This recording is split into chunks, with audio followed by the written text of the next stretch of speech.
राम राम दोस्तों, सुपरदाई सीता के चैनल में आप सभी का स्वागत है। दोस्तों, आज मैं आप लोग को एक अच्छी कहानी सुनाने जा रही हूँ। कहानी अच्छी लगे तो कमेंट में ज़रूर बताइए और मेरे वीडियो को लाइक शेयर कीजिए। और अगर आप लोग मेरे इस चैनल में नए हैं तो प्लीज़ सब्सक्राइब कीजिए। तो चलिए दोस्तों, कहानी शुरू करते हैं। कहानी है एक गाँव की। एक गाँव में एक लड़का रहता है जिसका नाम रहता है हरिया। और वो हरिया भी छोटा ही रहता है, तभी मतलब वो उसके माता पिता मतलब उसको जब भी कुछ काम के लिए बोलते तो करता ज़रूर, लेकिन टाल मटोल करके। कभी मन करता तो काम करता, कभी मन करता तो नहीं करता, मतलब थोड़ा आलसी मिजाज का रहता है। और कुछ ही दिन में मतलब बहुत कम उम्र में ही, हरिया बहुत कम उम्र का ही रहता है, तभी उसके माता पिता का स्वर्गवास हो जाता है। अब हरिया अकेला हो जाता है और उसके पास इतना धन नहीं रहता है कि वो ऐसे बैठ के आराम से खा सके। तो उस कुछ दिन बाद उसे खाने पीने की भी लाले पड़ जाते हैं। अब वो जो है वो परेशान हो जाता है और सोचता है कि ये मैं क्या करूँ, कैसे करूँ।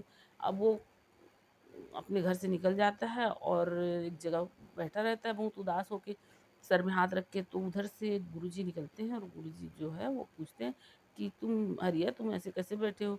तो हरिया बोलता है कि मैं बहुत परेशान हूँ गुरुजी, मैं अपने भाग्य को कोस रहा हूँ, मेरा भाग कहाँ चला गया। मैं चाहता हूँ कि मैं अपने भाग्य को ढूंढ के लाऊं, मुझे पता नहीं है कि वो कहाँ चला गया है। गुरुजी वो जो मास्टर जी रहते हैं वो बोलते हैं कि हरिया, भाग्य तुम्हारा जहाँ भी गया हो उसके वो अपने आप अब वापस नहीं आएगा, तुमको ढूंढ के लाना पड़ेगा। तो वो तुम ढूंढो, वो जरूर आ जाएगा। अब वो मास्टर जी का बात सुन के हरिया उस मास्टर जी को बोलते हैं कि आप बताओ कि मतलब मैं कहाँ ढूंढने जाऊँ। तो मास्टर जी बोलते हैं कि देखो, मैं तो नहीं बता सकता, लेकिन हाँ, इस गांव के थोड़ा दूर में एक पहाड़ी है। पहाड़ी के ऊपर एक साधु बाबा रहते हैं और वो साधु बाबा जानते हैं कि तुम्हारा भाग्य कहाँ है, वो ज़रूर बता देंगे। अब ये सुनने के बाद हरिया जो है वो उस पहाड़ी में जाने के लिए निकल जाता है। और फिर चलते जाता है, चलते जाता है, चलते जाता है, बीच में एक जंगल मिलता है। वो जंगल मिलता है तो जंगल में एक लुटेरा मिल जाता है उसको। लुटेरा को देख के और ये हरिया घबरा जाता है, क्योंकि बहुत ज़्यादा बड़ा तो रहता नहीं है, थोड़ा बचपना ही रहता है। तो वो जो डाकू है, वो लुटेरा जो रहता है, वो बोलता है कि तुम्हारे पास जो कुछ भी है वो मुझको दे दो, नहीं तो मैं तुमको मार दूंगा। वो हरिया बोलता है मेरे पास तो कुछ भी नहीं है, मेरा तो भाग्य ही चला गया, मैं तो अपने भाग्य को ढूंढने ही जा रहा हूँ, मेरे पास कुछ नहीं है। तो वो बोलता है तुम अपने भाग्य को ढूंढने जा रहे हो, कहाँ ढूंढने जा रहे हो। तो वो बताता है कि उस पहाड़ी पे साधु महाराज रहते हैं, उस पहाड़ी पे मैं जा रहा हूँ, वो साधु महाराज जी बता पाएंगे कि मेरा भाग्य कहाँ है। तो वो लुटेरा बोलता है अच्छा, तो तुम मेरा भी एक काम करना, तुम साधु बाबा से मेरे बारे में भी पूछना कि मेरा ये जीवन कब सही हो जाएगा।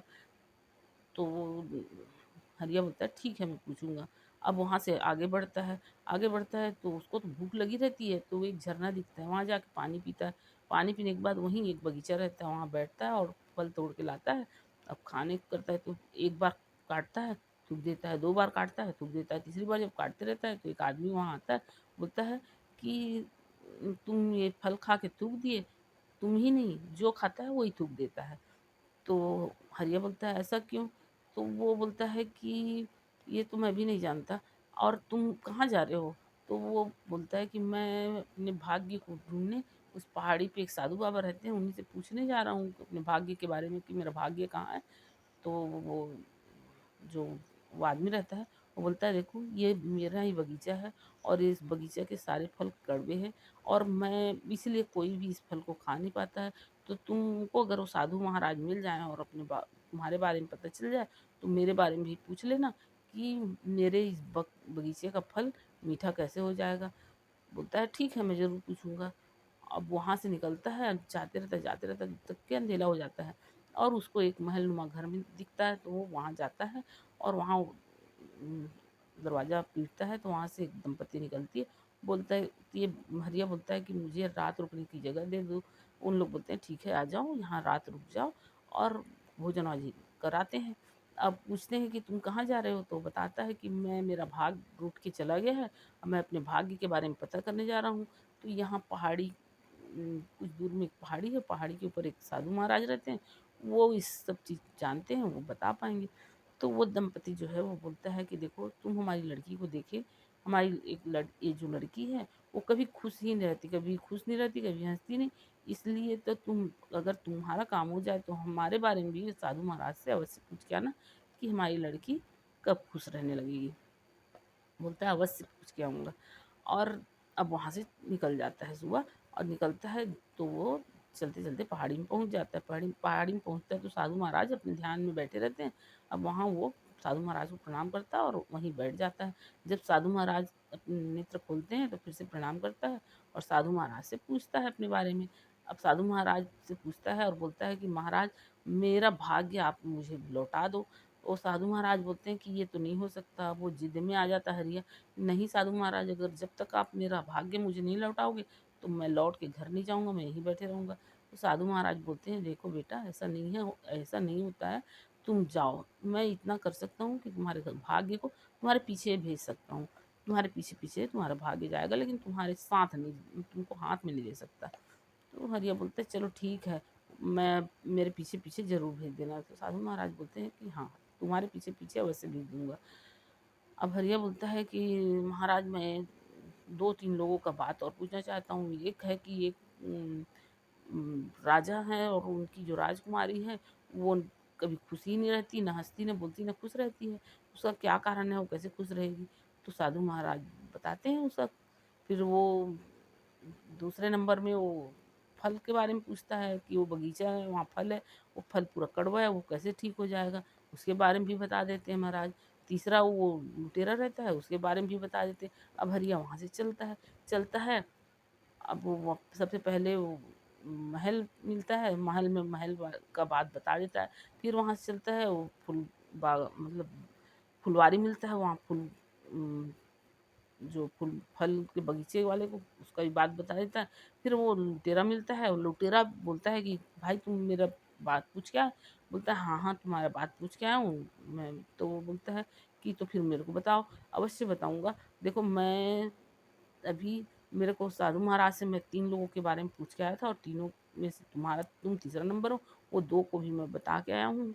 अब वो फिर बताता है कि, तो पूछता है कि क्या था उनका बात, क्या ऐसा उनके बारे में पता करके पूछ के आए थे? तो बताता है कि एक तो मैं जब यहाँ से निकला तो एक झरना और एक बगीचा मिला। वो बगीचा झरना में पानी पिया, बगीचे में फल खाया तो कड़वा था। तो वो बगीचा के जो मालिक हैं वो मेरे को बोले थे। तो साधु महाराज से पूछा तो उन्होंने बोला कि उन बगीचा के मालिक को बोलो कि उस झरने के बगीचे के नीचे जो है वो खूब सारे सोना, हीरा, मोती, जवाहरात है, उसको खोद के निकाल दें तो सारे फल मीठे हो जाएँगे। और उसके बाद मेरे को एक महल मिला, उस महल में एक दंपति है और उसकी एक लड़की है, और लड़की कभी खुश ही नहीं रहती। तो उनका साधु महाराज बताए कि वो लड़की का शादी कर देंगे तो लड़की खुश रहने लगेगी। तो ये लुटेरा बोला कि अच्छा, तो वो तुमको इनाम मिला वहाँ से दोनों जगह से? तो बोला कि नहीं, मैं वो महल वाला बोला कि मेरी लड़की से शादी कर लो तो मैं तुमको अपना घर जायदाद धन सब दे दूंगा। मैं बोला कि नहीं नहीं, मुझे इसकी ज़रूरत ही नहीं है, मेरा तो भाग्य पीछे से आ रहा है। आप किसी और अच्छे से लड़के से अपनी लड़की की शादी कर देना बोल दिया हूँ मैं।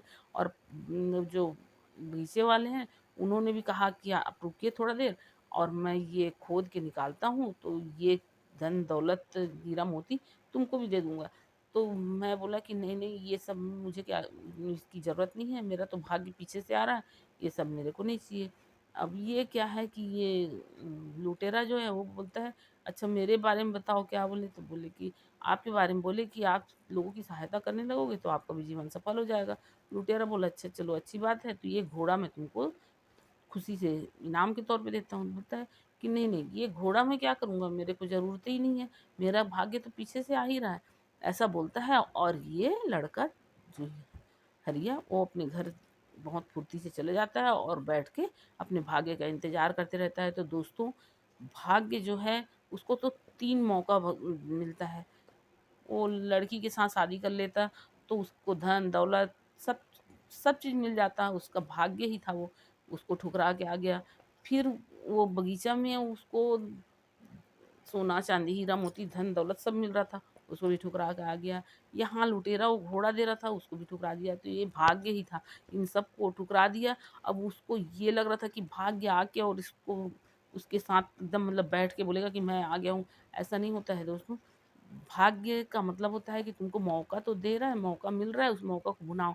और उस मौका जो मौका मिल रहा है उसको आप छोड़ते जाओगे तो कहीं भी भाग्य आके गले में माला बन के नहीं पड़ जाएगा।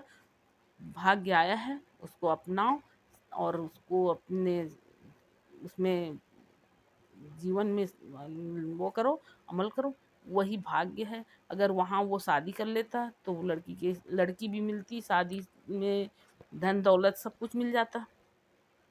अगर वहाँ बगीचे वाले के पास रुक जाता तो वहाँ से भी उसको धन दौलत मिल जाता। तो भाग्य क्या है, यही सब तो भाग्य है। वो सबको ठुकरा के आ गया। अंत में जब वो थक हार के सो गया, तो जब सोया तो नींद में वही साधु महाराज उसको आए और बोले कि बेटा, भाग्य तो मैंने तेरे पीछे भेजा था, लेकिन तू भाग्य को फिर से ठुकरा दिया और भाग्य को फिर से तू वापस कर दिया। तो ये अब तेरी गलती है, ऐसा कह के साधु महाराज अंतर ध्यान हो जाते हैं। तो दोस्तों, आप लोग को ये कहानी कैसी लगी कमेंट में ज़रूर बताइए। राम राम दोस्तों।